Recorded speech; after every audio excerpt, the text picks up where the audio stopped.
देखिए boys and girls, आज की जो क्लास है, आज की क्लास में हम पृथ्वी की आंतरिक संरचना पढ़ेंगे। पृथ्वी की आंतरिक संरचना का मतलब क्या होता है, पृथ्वी के अंदर किस प्रकार की संरचना है उसे हम पढ़ेंगे। क्लियर है?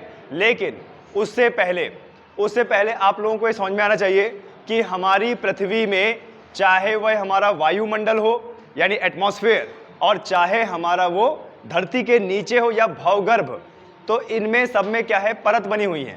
परत मतलब एक परत के बाद दूसरी जो परत है उसका स्वरूप कुछ अलग है, और तीसरी जो परत है उसका स्वरूप कुछ अलग है ना।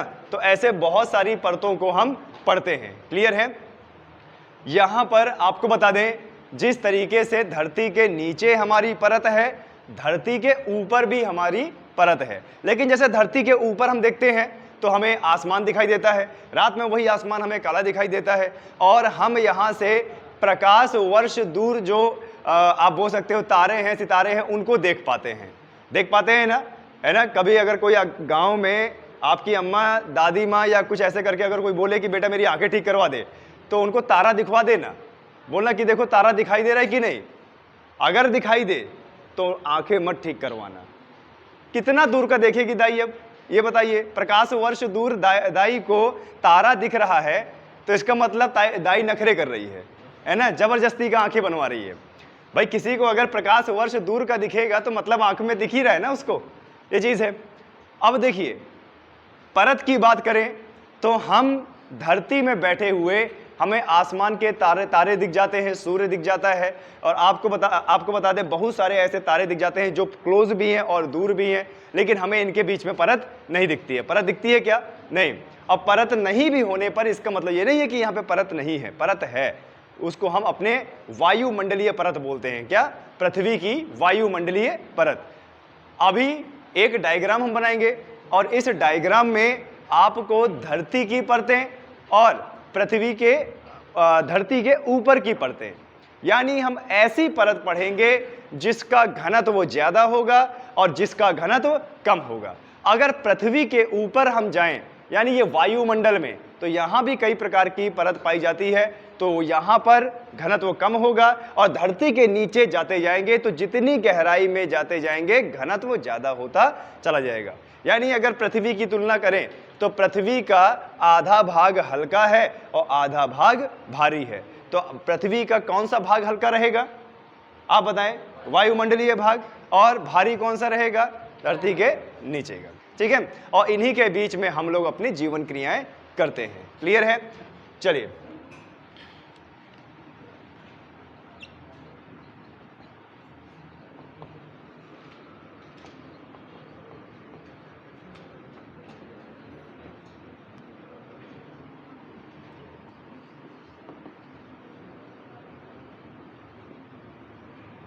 ठीक है।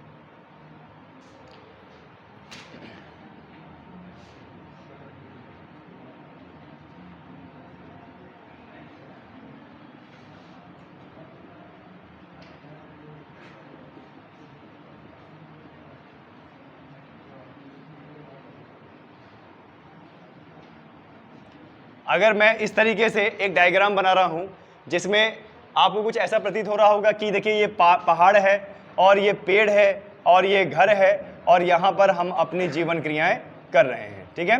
ये चीज है। अब देख रहे होंगे कि अब ये जो पहली परत है जहां पर हम अपना जीवन यापन कर रहे हैं, इसके नीचे भी जमीन में कई सारे परतें बनी हुई है।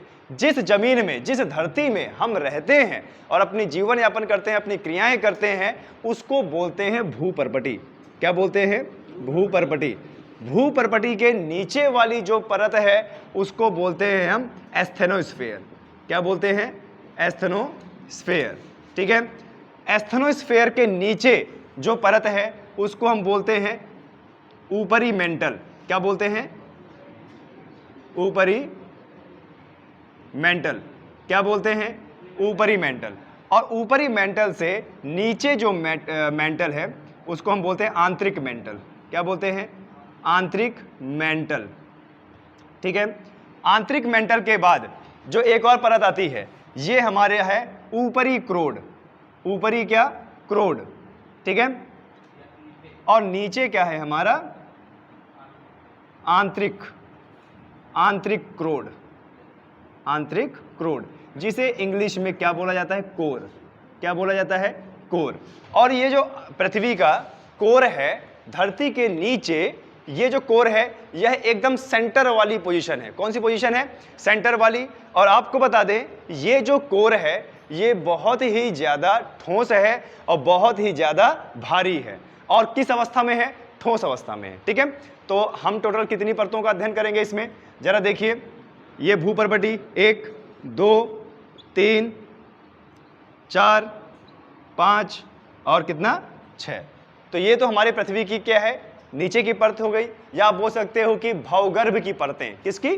भौगर्भ की परतें, ठीक है। देखिए इसके बाद जैसे यहाँ पर हम जीवन यापन कर रहे हैं और ये हमारे पेड़ पौधे हैं और इसी में चिड़िया वगैरह गैशियस रासायनिक क्रियाएं सब होती हैं। तो इसके ऊपर जाएंगे तो आप देखते हो कि रॉकेट भी उड़ते हैं और हमारे हवाई जहाज भी उड़ते हैं और आपको बता दें फाइटर भी उड़ते हैं। तो यहाँ पर भी बहुत सारी परतें बनी हुई है। जैसे हमारा जो जम्मू कश्मीर वाला इलाका है वो भले ही भूमध्य रेखा से दूर है, लेकिन भूमध्य रेखा से इतना भी दूर नहीं है कि वहां पर बर्फ जम सके या ग्लेशियर बन सके। तो आखिरकार जम्मू कश्मीर में ऐसा क्या कारण है? जम्मू कश्मीर हो गया, लद्दाख वाला इलाका हो गया, लेह वाला हो गया, अफगानिस्तान वाला पामीर का पठार हो गया, कि ऐसा क्या कारण है कि इतना भूमध्य रेखा से दूर ना होने के बावजूद और आपको बता दें कर्क रेखा के नजदीक होने के बावजूद भी वहां पर इतना ज्यादा तापमान गिरा हुआ है, वहां पे ग्लेशियर है, वहां पे आपको बता दें कई मोटी परतें, चादरें बर्फ की हैं, ऊंचाई के कारण। किस कारण? ऊंचाई के कारण। आप सभी लोगों को पता है कि जो हमारा भारत है, भारत गोंडवाना धरती से टूटकर उत्तर पूर्व दिशा में गतिमान हुआ और आगे चल के ग्रेनाइटिक से बने तिब्बत के पठार से टकरा गया और टकराने के बाद वहां पर लगातार वहां की जो भूपर्पटी है वह उठती चली गई और हिमालयन पर्वत श्रृंखला का निर्माण हुआ। आज भी हमारा भारत आगे की तरफ धंस रहा है, आगे की तरफ गतिमान है, जिसकी स्पीड है 5 mm प्रति वर्ष और जिसके कारण जो हिमालय है, हिमालय की चोटियां हैं वो क्या है?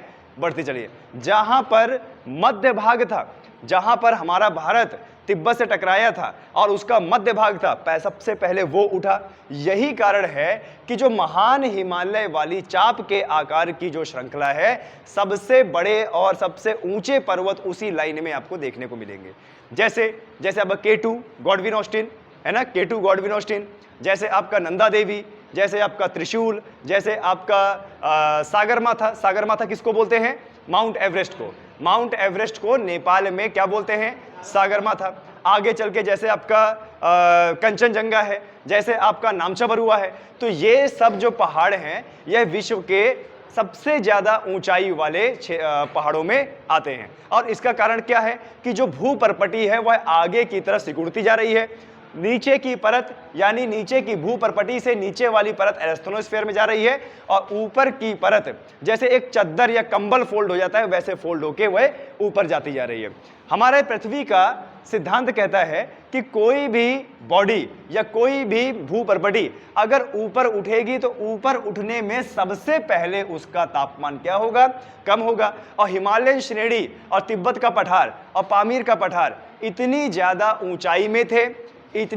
ऊंचाई में थे कि इनका तापमान गिर गया और इतना ज्यादा तापमान गिर गया कि वो बादल सीधे बन गए बर्फ और वहां पे इतनी भयंकर बर्फबारी हुई जिसकी वजह से वहां का पूरा इलाका हिमाच्छादित हो गया और वहां पर तापमान पहुंचने के बावजूद भी ऊंचाई के कारण वह बर्फ इतनी ज्यादा नहीं पिघल पाई। नतीजा आज 12 महीने सियाचन, तिब्बत का पठार, लद्दाख और पामीर के पठार में आपको बर्फ देखने को मिलेगी। और पामीर का पठार इतना ज्यादा ऊंचा है कि पामीर के पठार को क्या बोला जाता है?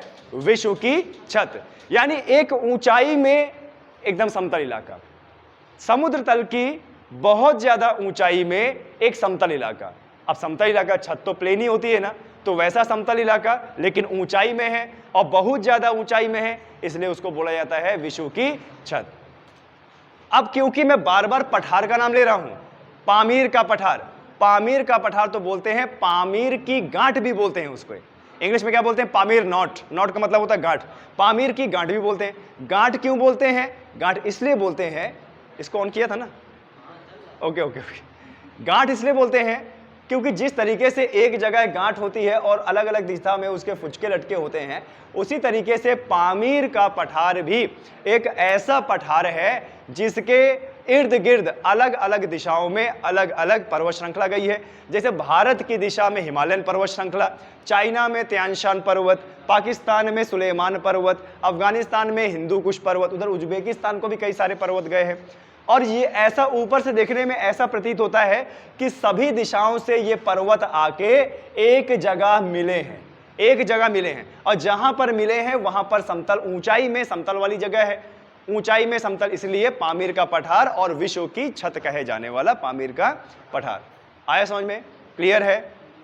इसके बाद फिर देखिए, अभी यहां पे एक सिद्धांत आपने देखा कि जिस प्रकार से जितनी ज्यादा ऊंचाई होती जाएगी तापमान में क्या है? कमी होती जाएगी। और हमारे हिमालय पर्वत, सियाचन ग्लेशियर इतना ज्यादा ऊंचाई में हो गए टकराने के बाद कि वहां पर तापमान क्या हो गया? कम हो गया। और नतीजा 12 महीने बर्फ देखने को मिलती है। आप पहाड़ में अगर ऊंचाई में जाओगे तो वहां का जो मौसम होता है वो बहुत ज्यादा अनुकूलित होता है, बहुत ज्यादा ठंडा होता है। आपको देखने को मिलेगा अगर ऊंचाई में जाओगे तो ठंडी ठंडी हवाएं चलती हैं, है ना। और जैसे जैसे आप नीचे उतरते जाओगे वैसे वैसे मौसम क्या है? बढ़ता चला जाएगा, ठीक है, गर्मी गर्मी होती जाएगी। क्लियर है? ओके। अब देखिए हमारे पृथ्वी के ऊपर की परतें, ऊपर की परतों का मतलब क्या होता है? ऊपर की परतों का मतलब होता है वायुमंडलीय परतें। कौन सी परतें? वायुमंडलीय परतें। अब जैसे यहीं से तो हम शुरू करेंगे ना, वायुमंडल परतें, तो सबसे पहले कुछ ऊंचाई तक हमारी जो पहली परत मिलेगी उसे कौन सा मंडल बोलते हैं? शोभ मंडल, ठीक है। इसके बाद जो हमारी परत मिलेगी उसको क्या बोलेंगे? जरा बताइए। समताप मंडल, ठीक है। इसके बाद हमारी जो परत मिलेगी मध्य मंडल, ठीक है। इसके बाद जो हमारी कौन सा मंडल होगा? आयन मंडल होगा। और सबसे ऊपर जो हमारी परत मिलेगी उसको हम क्या बोलेंगे? बाह्य मंडल, ठीक है, बाह्य मंडल, ठीक है, बाह्य मंडल हम उसको बोलेंगे। क्लियर है? आए समझ में? यानी एक तरीके से अगर हम अपने पृथ्वी के परतों का अगर एक सीधी रेखा में लाइन बनाएं तो देखिए मान लेते हैं कि इस सेंटर में हमारी भूपर्पटी है। क्या है? भूपर्पटी है। तो इस भूपर्पटी के नीचे हमें कौन सी परत मिलेगी? एस्थेनोस्फीयर। कौन सा मिलेगा? एस्थेनोस्फीयर। इसके नीचे हमें कौन सी? ऊपरी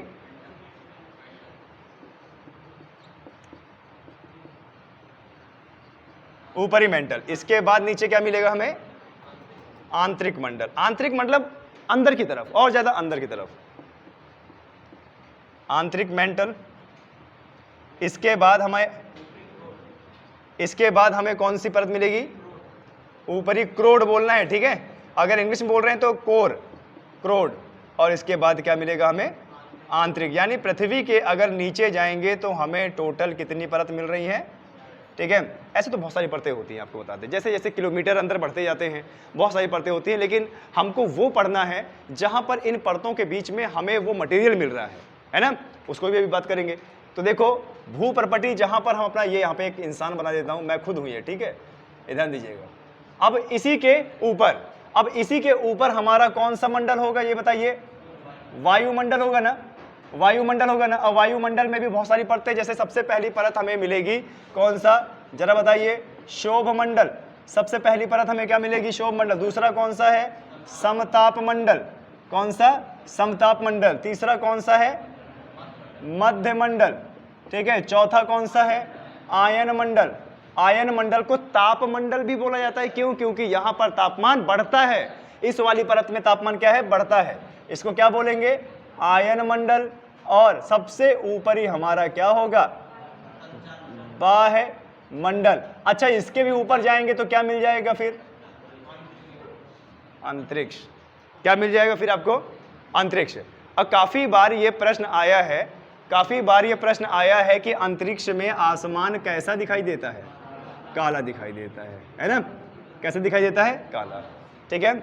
अब देखिए, एक बार यूपीएससी में ये भी प्रश्न आया था, एक बार यूपीएससी में ये भी प्रश्न आया था कि यदि हम हवाई जहाज से ऊपर की ओर यात्रा करें, यदि हम हवाई जहाज से ऊपर की ओर यात्रा करें तो दूसरे नंबर की परत हमें कौन सी मिलेगी? समताप मंडल। दूसरे नंबर की कौन सी? वहां से करोगे क्या? अंतरिक्ष से हवाई यात्रा करोगे क्या? नीचे से करोगे ना, भूपर्पटी में रह रहे हो। अब भूपर्पटी में एकदम चिपके हुए हो। क्यों? क्योंकि गुरुत्वाकर्षण बल है कितने त्वरण का? 9.8 मीटर प्रति सेकंड का स्क्वायर। इतने त्वरण से पृथ्वी आपको खींच रही है। आपको नहीं, हर एक प्रोडक्ट को खींच रही है अपने में। यही कारण है कि हम धरती में क्या है? स्थिर है। अब देखिए, अगर हम पृथ्वी के यानी धरती के ऊपर जाएंगे तो ये सब हमें परतें देखने को मिलेंगी। और अगर हम धरती के भौगर्भ में, कहाँ जाएंगे? भौगर्भ में। यहाँ पे एक हेडिंग डाल लीजिए, भौगर्भ। ठीक है। यानी आपको पता चले कि ये, और ये क्या है हमारा? वायुमंडल। और ये क्या है हमारा? भौगर्भ। यानी पृथ्वी के अगर भौगर्भ में जाओगे तो क्या आपको मिलेगा? एस्थनोस्फीयर, ऊपरी मेंटल, आंतरिक मेंटल, ऊपरी क्रोड और आंतरिक क्रोड। यार क्रोड, मेंटल नहीं, क्रोड। ठीक है, ये चीज है। अब देखिए, यहां पर भी आपके बहुत सारे प्रश्न बनते हैं। यहां पर एस्थनोस्फीयर को लेकर, यहां पे एस्थनोस्फीयर को लेकर बहुत सारे प्रश्न बनते हैं कि आखिरकार ये एस्थनोस्फीयर क्या है। आपको बता दें, एस्थनोस्फीयर वो ट्रांजिशन जोन होता है। सबसे पहले एक सिद्धांत समझिए। अभी कुछ दिनों के पहले लेक्चर में मैंने आपको बताया था कि जब दो भूखंड आपस में टकराते हैं, जब दो भूखंड, ये किताब दीजिए, कोई 2 कॉपी दीजिए, कोई 2 कॉपी दीजिए मुझे, है ना?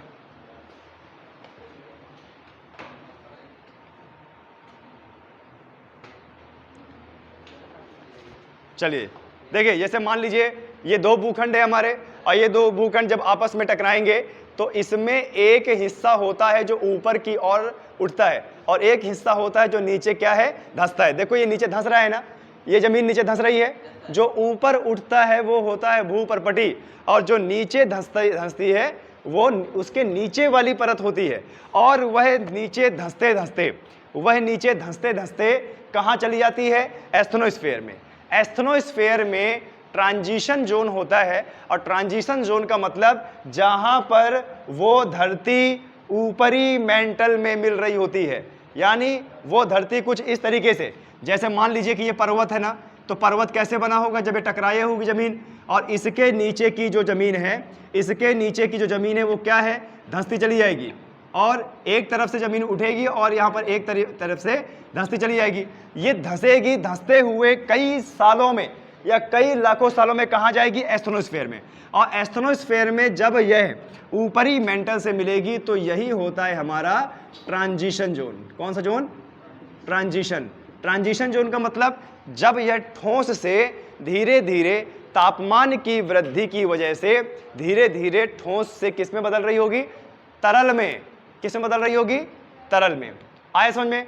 अब बात यह है, देखिए इस वायुमंडलीय परतों को तो हम बाद में पढ़ेंगे। सबसे पहले हम अपने भौगर्भ के परतों को पढ़ते हैं। अब बात यह आती है कि हमारे पृथ्वी की जो आंतरिक संरचना है, सबसे ज्यादा अत्यधिक कौन से उसमें पदार्थ हैं।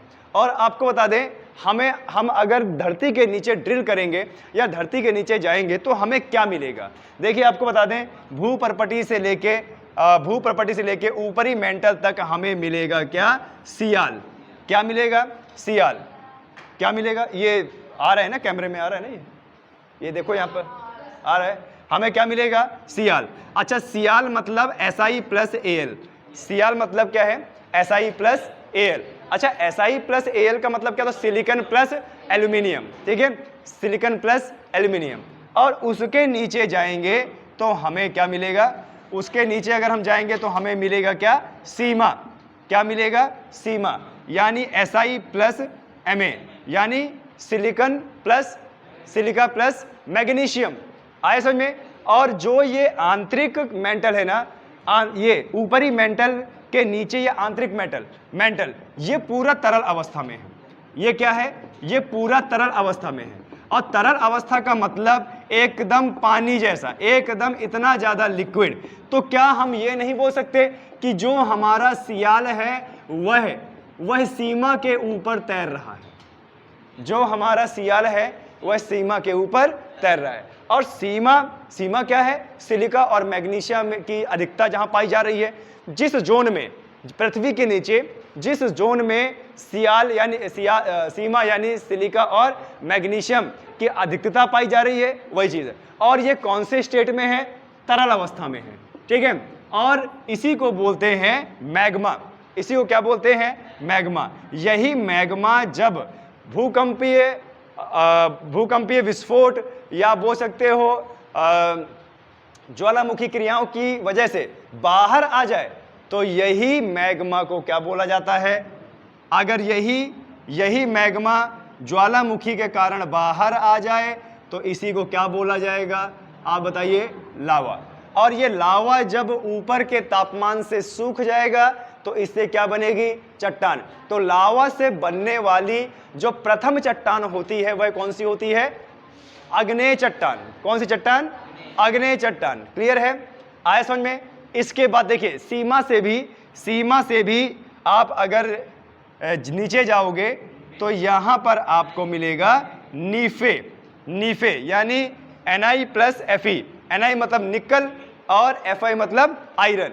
यानी हमारा जो ये आंतरिक और ऊपरी क्रोड है ये पूरा का पूरा आयरन का बना हुआ है, इसमें कुछ निकल का भी पदार्थ है। और ये इतना ज्यादा ठोस है जिससे हमारे पृथ्वी की जो गति है वह स्थिर बनी हुई है। आया समझ में? अब ये जो अंदर का कोर है, हमारे पृथ्वी का जो आंतरिक कोर है, ठीक है, हमारी पृथ्वी का जो आंतरिक कोर है, इसको आपको बता दें, यहां तक जब ऊपर से आप यहां तक पहुंचोगे कोर तक, पृथ्वी के सेंटर तक, तो लगभग आप कितना किलोमीटर ट्रेवल कर लिए होंगे? 6134 किलोमीटर। अगर आप पृथ्वी या भूपर्पटी से नीचे की तरफ जाना चाहोगे और उसके बाद हमारे कोर से मिलोगे तो आपको क्या मिलेगा? धरती भूपर्पटी से लेके ये कोर तक आप टोटल कितना ट्रेवल कर चुके होंगे? 6134। लेकिन ये कोर तक जाना पॉसिबल नहीं है क्योंकि 6000 डिग्री टेम्परेचर वाला मैग्मा आपका इंतजार कर रहा होगा, जहां पे आपका तंदूरी चिकन बन जाएगा और आगे आप नहीं पहुंच पाओगे।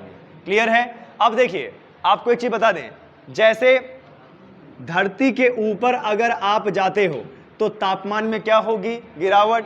उसी तरीके से जिस तरीके से ये भूपर्पटी की संरचना है, आप जैसे जैसे नीचे जाते जाओगे तापमान में क्या होगी? वृद्धि होगी। तापमान में क्यों वृद्धि होगी? क्योंकि हमारे आंतरिक मेंटल में लगातार रेडियो एक्टिव पदार्थ की रासायनिक क्रियाएं हो रही हैं। और जब रेडियो एक्टिव पदार्थ का नाभिकीय विखंडन होता है या आप बोल सकते हो न्यूक्लियर फिजन होता है तो इतनी ज़्यादा ऊष्मा आती है कि अपने अगल बगल के पदार्थ को वह क्या कर देती है? पिघला देती है। मान लीजिए अगर कोई रेडियो एक्टिव पदार्थ यही अगर उसका नाभिकीय विखंडन हो जाए तो उससे इतनी ज़्यादा ऊष्मा निकलेगी कि जो दीवार है, ये जो पिलर है, ये जो सीढ़ियाँ हैं, ये सब क्या हो जाएगा? तरल अवस्था में आ जाएगी, पिघल जाएगा। चट्टान को कभी पिघलते हुए देखा है? नहीं देखा होगा। क्यों? क्योंकि अभी तक उसको उतना तापमान नहीं दिया गया होगा। लेकिन आपको बता दें, बहुत सारी चट्टानें ऐसी होती हैं जिनको पिघलाकर उसके आंतरिक अदर जो रसायन होते हैं उनको निकाला जाता है। चट्टान को भी पिघलाया जा सकता है। ये देखिए, ये जो जमीन के नीचे मैग्मा है, पिघला हुआ मैग्मा है, ये चट्टान ही तो है, ये चट्टान ही तो है। यानी अगर आप चट्टान को नहीं पिघला पा रहे हो तो उतना टेम्परेचर उसको नहीं दे पा रहे हो जितने टेम्परेचर में उसे पिघलना चाहिए। क्लियर है? आया समझ में? ओके। अब बात ये आती है क्या मैं उधर मिटा सकता हूं? अच्छा,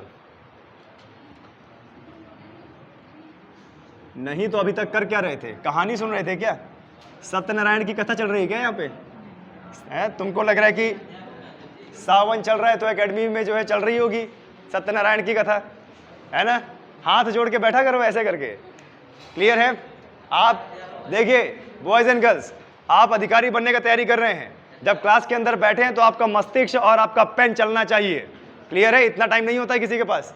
चलिए, सबसे बड़ी बात यह है कि जब हम भू परपटी को ड्रिल करेंगे या भू परपटी के अंदर जाएंगे तो हमें क्या क्या मटेरियल और कितना प्रतिशत में मिलेगा। इससे पहले वाली क्लास में मैंने आपसे पूछा था कि अगर भू परपटी के नीचे हम जाएंगे तो क्या हमें ऑक्सीजन मिलेगा?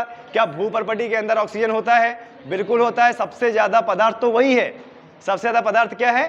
क्वेश्चन आया था कि भू परपटी या भौगर्भ में या पृथ्वी के अंदर सबसे ज्यादा या सबसे ज्यादा परसेंट की मात्रा में पदार्थ कौन सा है? तो वो कौन सा पदार्थ है?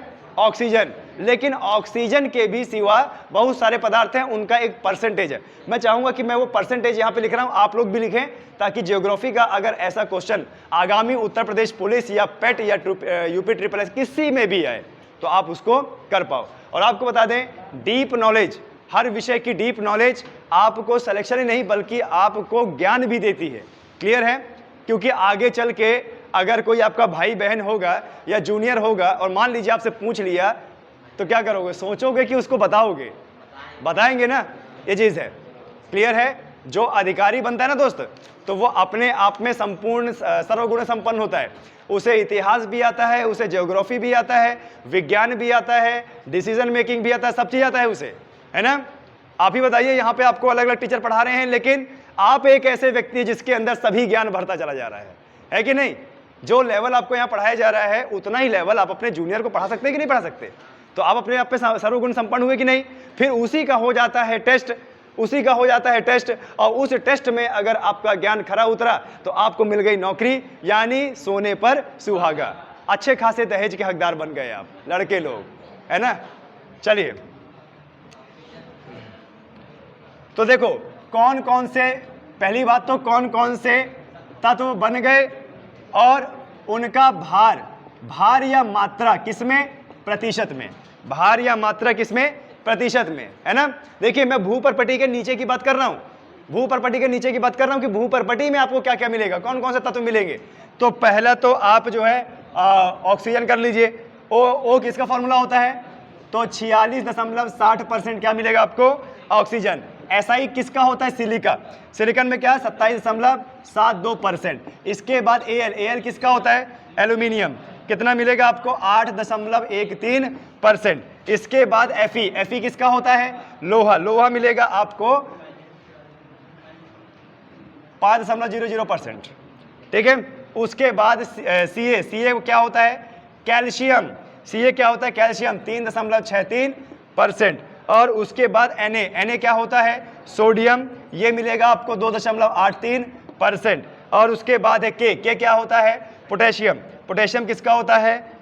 2.59%। और उसके बाद होता है Mg, मैग्नीशियम, यानी 2.09। और कई तमाम प्रकार के रेडियो एक्टिव पदार्थ।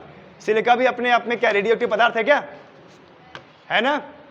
ओके, तो देखो हमारे धरती में जब आप नीचे जाओगे, धरती में नीचे जाओगे तो इतने सारे पदार्थ आपको देखने को मिलेंगे। और देखिए, बात यह नहीं है कि कितने सारे पदार्थ आपको मिल रहे हैं, इनमें सबसे ज्यादा अधिकता किसकी है? ऑक्सीजन की, है ना?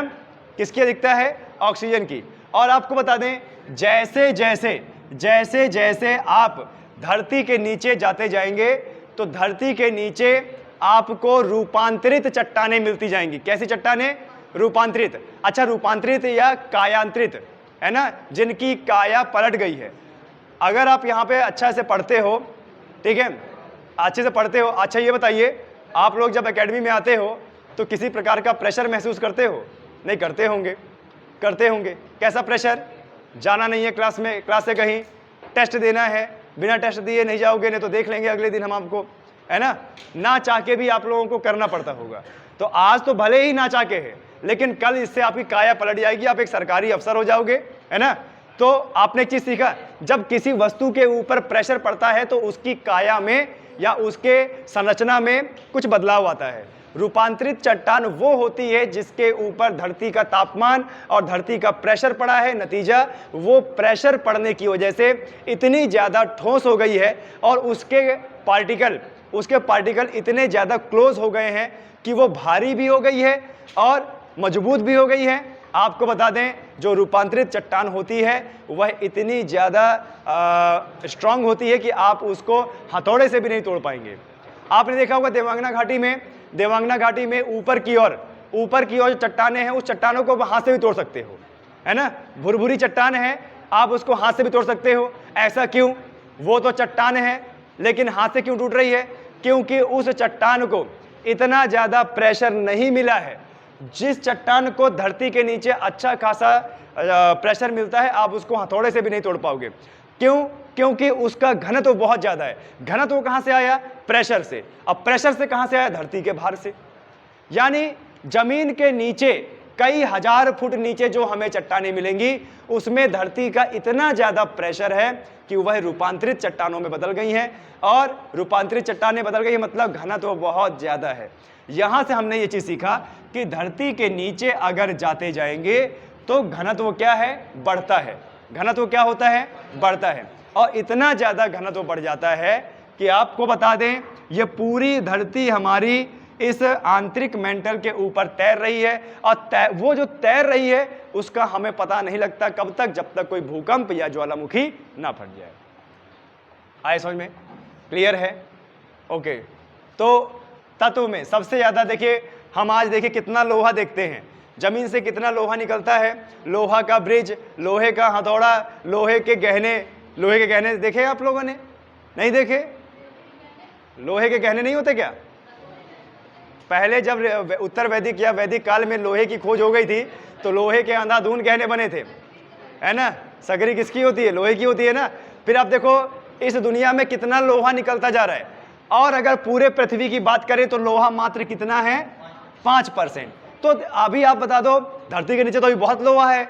यानी धरती के ऊपर जो लोहा हम निकाल चुके हैं और धरती के नीचे जो लोहा बचा हुआ है, उसको अगर हम मिला दें तो वो टोटल जितने भी पदार्थ हैं उसका कितना है? मात्र। ठीक है। अब अगर आपसे कोई पूछे कि इस पृथ्वी में सबसे ज्यादा तत्व क्या है, तो वो क्या है?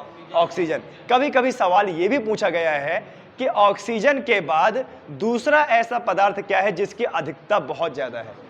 सिलिकॉन। उसके बाद एलिमेंट। तो आपको ये 3 क्रम नीचे से और 3 क्रम ऊपर से और 3 क्रम नीचे से देखने होंगे। ये वही कैल्शियम है जिससे हमारी हड्डी मजबूत होती है। तो ये कैल्शियम कुछ तो आया उल्का पिंड की वजह से, और कुछ आया किससे?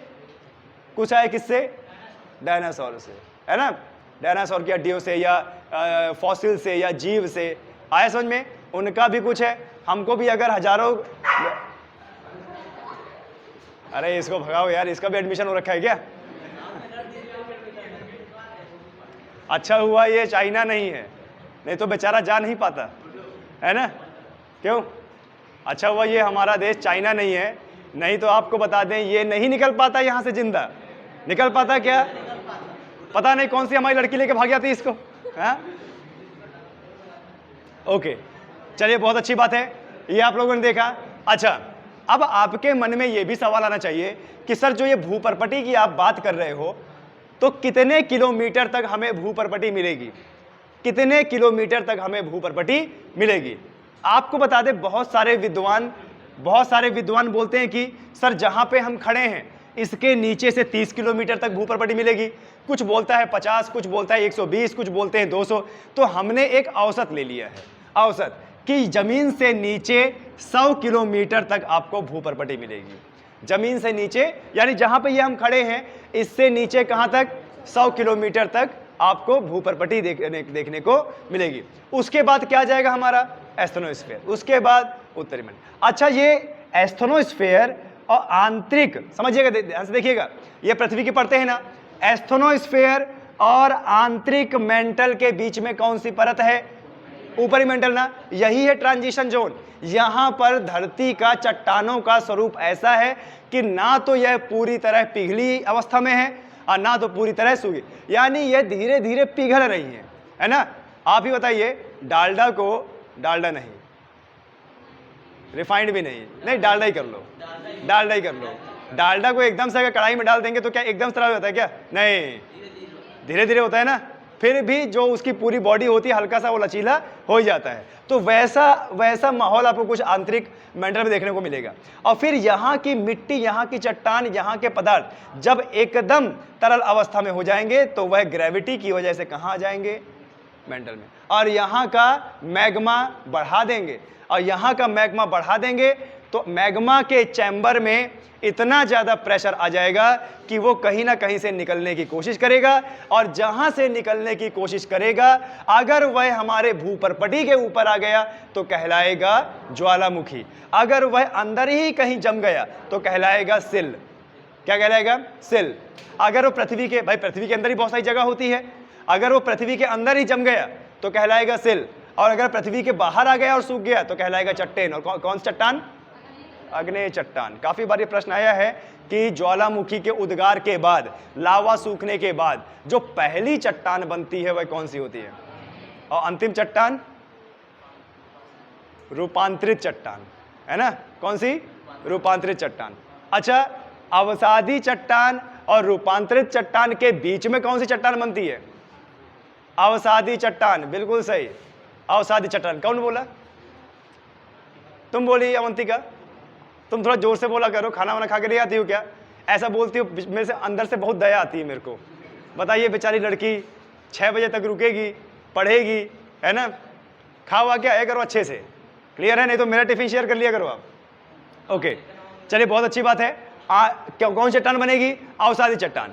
अब अवसादी चट्टान का नाम आया है तो अवसादी का मतलब अवसाद, अवसाद मतलब कचड़ा, यानी ये हमारे पृथ्वी के ऊपर जो चट्टानें हैं ये हवा के घर्षण से, पानी के घर्षण से, तापमान से, आंधी तूफान की वजह से छोटे छोटे टुकड़ों में टूटती है, और यही टुकड़े अगर आगे चल के जमा हो गए कहीं तो एक एक टुकड़ा जमा हो जाएगा, जुड़ेगा, और जुड़ने के बाद फिर एक चट्टान बन जाएगा, उसी को बोलते हैं क्या? अवसादी चट्टान। सवाल ये है कि अवसादी चट्टान में क्या जीवाश्म पाया जाता है? बिल्कुल पाया जाता है। मान लीजिए कि आप ही यहाँ बैठे हो घोर तपस्या में, जैसे पिछले जमाने में या पिछले काल में ऋषि लोग किया करते थे। उनके ऊपर दीमक अपना घर बना ले तो भी उन्हें पता नहीं चलता था, ऐसी तपस्या करते थे। मान लो आप ऐसी तपस्या किए और आपके ऊपर कई सारे कण आके चिपकते गए और आपकी एक अच्छी खासी चट्टान बन गई, तो चट्टान के अंदर आप दब गए ना, अब सांस नहीं ले पाएंगे, मर जाएंगे, तो आपका क्या बन जाएगा? जीवाश्म। यानी अवसादी चट्टानों में जीवाश्म पाया जाता है। ठीक है।